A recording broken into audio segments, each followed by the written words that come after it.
tim dari KPK tengah melakukan penggeledahan di ruang Komisi C DPRD DKI Jakarta. Beberapa ruang fraksi pun turut diperiksa. Syederalun, penyidik Komisi Pemberantasan Korupsi atau KPK mendadak melakukan penggeledahan di gedung DPRD DKI Jakarta di Jalan Kebonsiri, Jakarta Pusat pada Selasa 17 Januari 2023 malam.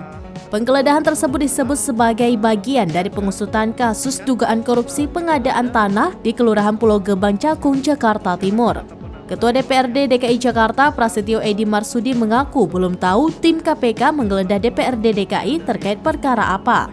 Namun dia mendukung langkah Komisi Pemberantasan Korupsi atau KPK menggeledah gedung DPRD DKI Jakarta. Dikutip dari Tribunnews.com, penyidik KPK menyasar ruang kerja M. Taufik, anggota DPRD DKI Jakarta.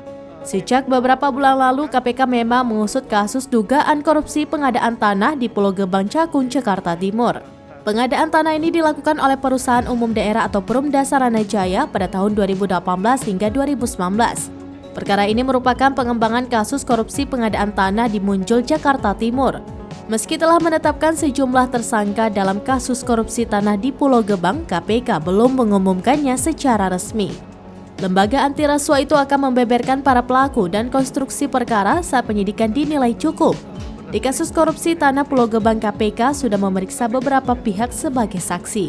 Di antaranya pegawai Badan Pertahanan Nasional atau BPN, pegawai BUMD, swasta, dan notaris. KPK juga telah memeriksa anggota DPRD DKI Jakarta M. Taufik dan mantan Direktur Utama Perumda Pembangunan Saranajaya Yori Cornelis Pinontoan dalam kapasitasnya sebagai saksi pada 8 September 2022. Geledah gedung DPRK DKI Jakarta, penyidik KPK fokus ke ruang kerja M. Taufik.